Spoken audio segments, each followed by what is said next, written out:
इस कोर्स में अभी तक हम ये देख चुके हैं कि किसी सॉफ्टवेयर को टेस्ट करते हुए मुख्तलिफ टैक्टिक्स इस्तेमाल किए जा सकते हैं।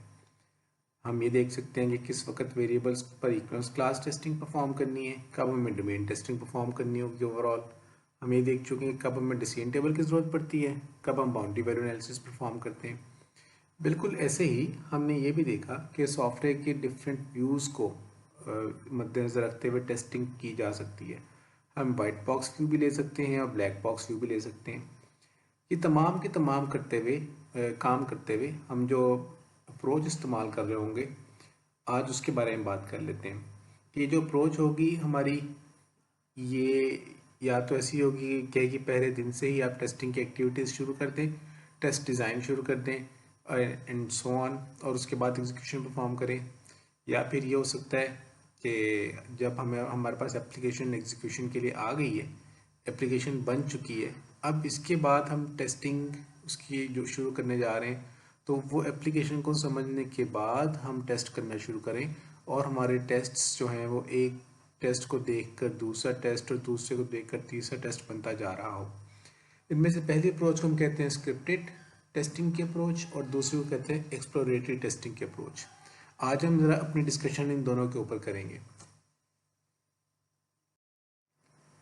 स्क्रिप्टेड टेस्टिंग के बारे में पढ़ने से पहले मैं चाहूँगा कि हम ये एक एक्सेप्ट जो software system testing and quality assurance की किताब से लिया गया है, इसको पढ़ लें, ज़रा इसको देख लें, फिर हम आगे बात करते हैं।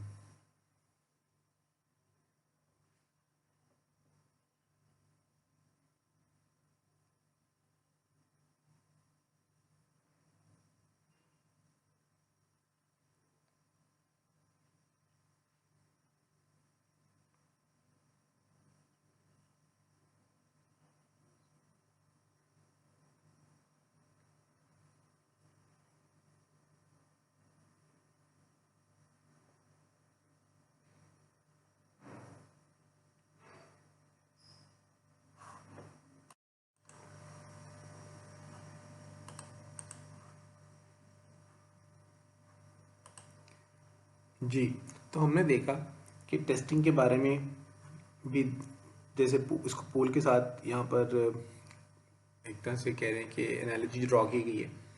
टेस्टिंग में भी हमारे पास दो तरीके हो सकते हैं टेस्टिंग करने के। इसको किडी टेस्टिंग कहा गया इधर और रियल टेस्टिंग कहा गया।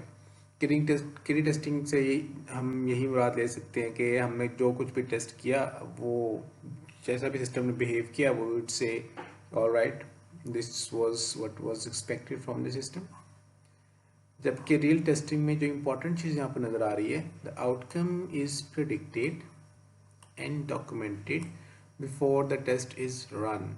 यानी इसमें कुछ प्लानिंग का मुझे आंसर नज़र आ रहा है। एक में नज़र आ रहा है कि क्योंकि प्लानिंग कैसे नज़र आ रही है, before the test is run we have to document things.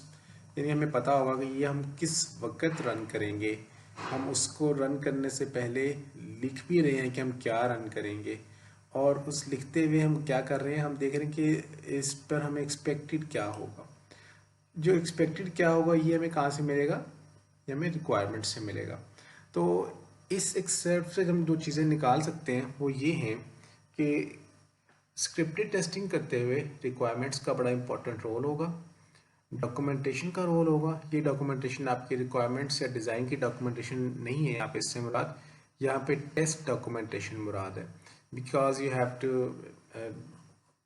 Document the test case before running the test case. फिर हमें कुछ प्लान देना पड़ेगा। वो प्लान क्या बताएगा, वो प्लान बताएगा कि कौन सा टेस्ट केस कब एग्जीक्यूट होगा। सो अब हमें कुछ कुछ समझ आ गई, हमें समझ ही आई स्क्रिप्टेड टेस्टिंग की, कि जब हमें रिक्वायरमेंट्स मिल जाएं तो हमें टेस्टिंग का काम शुरू कर देना चाहिए, या इन टेस्ट केस लिखने शुरू कर देने चाहिए।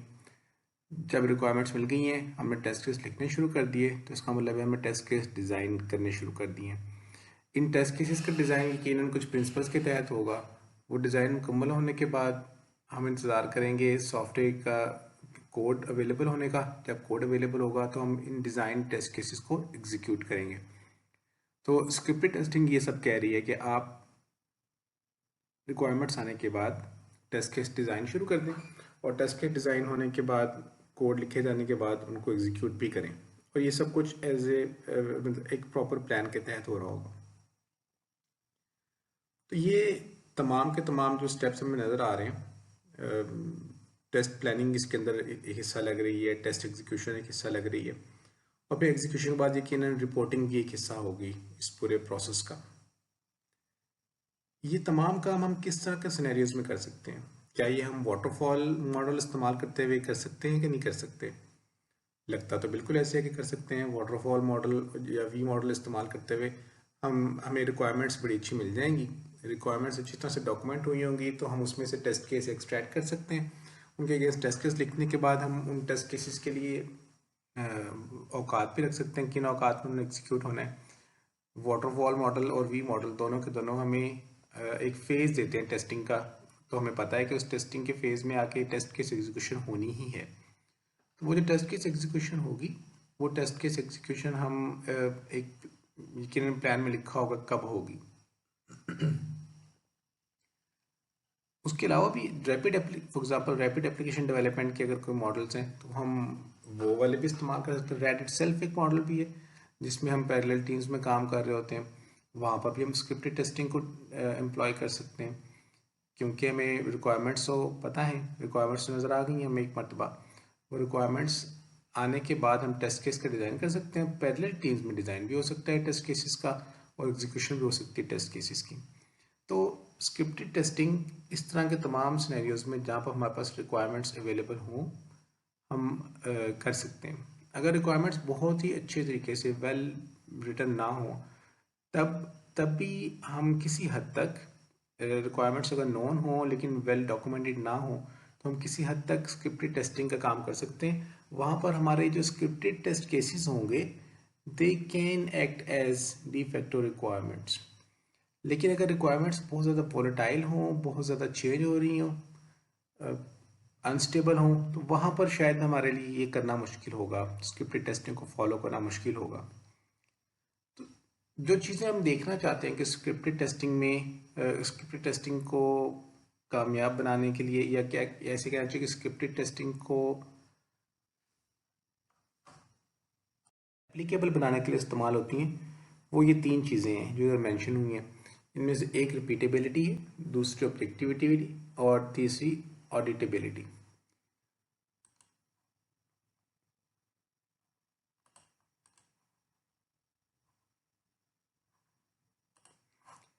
रिपीटेबिलिटी क्या कहती है? रिपीटेबिलिटी कहती है कि एक टेस्ट केस अगर किसी ने लिखा है तो वो टेस्ट केस रिपीटेबल भी होना चाहिए। यानी दूसरे अल्फाज में हम कहना ये चाह रहे हैं कि रिप्रोड्यूस किया जा सकता है उस टेस्ट केस को in absence of the person जिसने इस टेस्ट केस को लिखा है। अगर इस तरह की चीज़ डिज़ायर्ड हो तो स्क्रिप्टेड टेस्टिंग काफ़ी एप्लीकेबल नज़र आती है।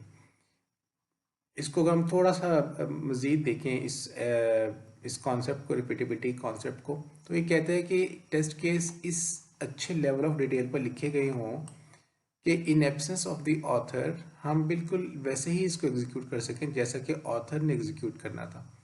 यानी अगर हमें इस सवाल का जवाब येस में मिल रहा हो तो इसका मतलब हमें स्क्रिप्टेड टेस्टिंग एम्प्लॉय कर लेनी चाहिए।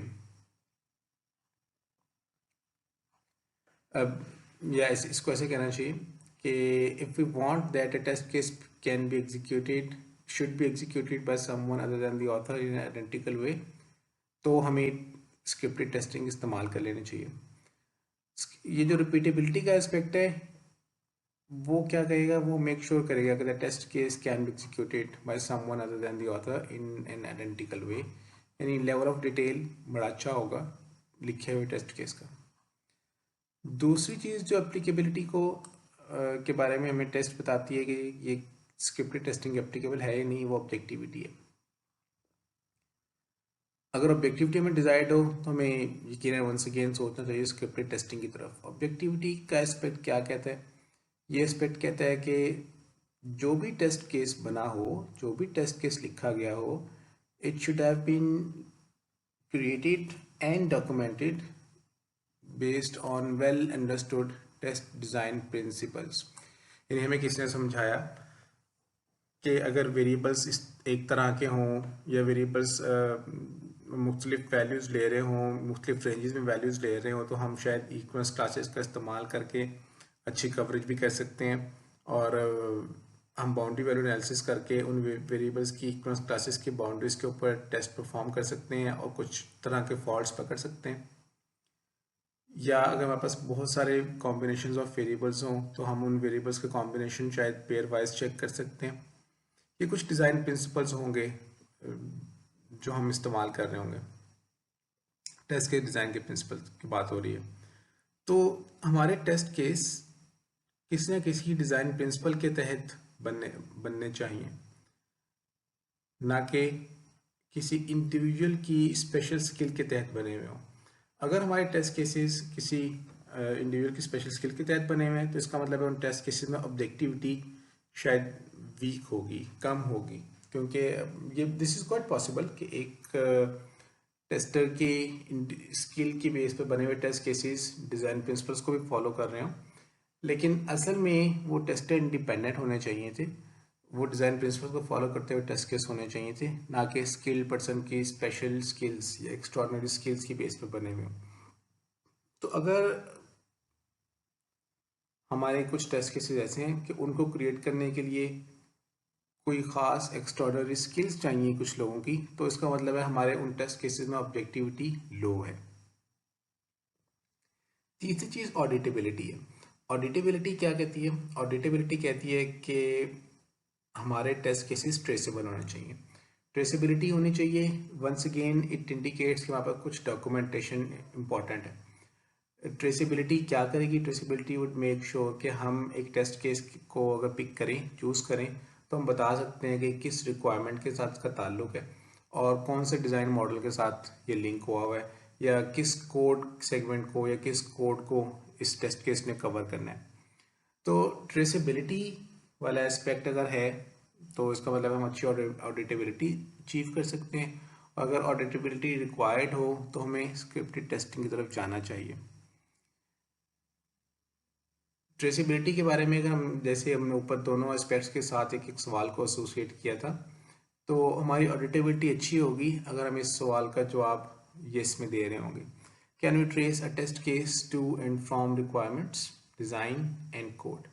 अगर हम इन चीज़ों में से इन तमाम चीज़ों से टेस्ट केस को एसोसिएट कर सकते हैं, यानी हम ट्रेस कर सकते हैं कि ये टेस्ट केस किस रिक्वायरमेंट के अगेंस्ट बना था, यानी अगर रिक्वायरमेंट गिवन हो तो हम टेस्ट केस तक आ सकते हैं, या अगर टेस्ट केस गिवन हो तो हम रिक्वायरमेंट तक जा सकते हैं। सिमिलरली डिज़ाइन गिवन हो तो हम टेस्ट केस तक आ सकते हैं, टेस्ट केस गिवन हो तो हम डिज़ाइन तक जा सकते हैं, कोड गिवन हो तो हम उसके टेस्ट केस देख सकते हैं, और टेस्ट केस गिवन हो तो हम देख सकते हैं कि किस कोड के लिए लिखा गया। अगर ये सब चीज़ें हम कर सकते हैं तो इसका मतलब है कि हमारे टेस्ट केसेस ट्रेसेबल हैं। What does this indicate? It indicates that there will be very good documentation of things. Test case design हुए होंगे एक ख़ास लेवल ऑफ डिटेल के अंदर, इतनी डिटेल के रिप्रोड्यूस किए जा सकते हैं, इतनी डिटेल के वो रिपीट किए जा सकते हैं बाय एनीवन, और वो कुछ प्रिंसिपल्स के तहत बने हुए टेस्ट केसेस होंगे। जो डॉक्यूमेंटेशन होगी वो भी प्रिंसिपल्स के तहत की गई होगी। एंड कोई टेस्ट केस ऐसा नहीं होगा जो बिला वजह बना हुआ नज़र आएगा हमें। हम उसको किसी न किसी रिक्वायरमेंट के साथ हमने एसोसिएट किया होगा, डिज़ाइन के साथ एसोसिएट किया होगा, कोड के साथ एसोसिएट किया होगा। वंस अगेन इंडिकेट्स कि काफ़ी अच्छी डॉक्यूमेंटेशन अवेलेबल होगी, और reasons behind documenting a particular test case would also be there. ये सब चीज़ें auditability, objectivity and repeatability required है, तो इसका मतलब स्क्रिप्टेड टेस्टिंग करनी चाहिए। अब इन तब बातों से भी नज़र आता है कि हमें कोई अच्छा वर्क बेंच टाइप की चीज़ या कोई अच्छा फ्रेमवर्क टाइप की चीज़ होना चाहिए हमारे पास, जो ये तीन चीज़ें अचीव करने की कैपेबिलिटी रखे। अब स्क्रिप्टेड टेस्टिंग करते हुए हमें ये चीज़ें अचीव करनी है, तो हम किस तरह से कर सकते हैं? उसके लिए हमें कोई ना कोई स्टैंडर्ड या कोई ना कोई डॉक्यूमेंटेशन का कोई तरीका मिलना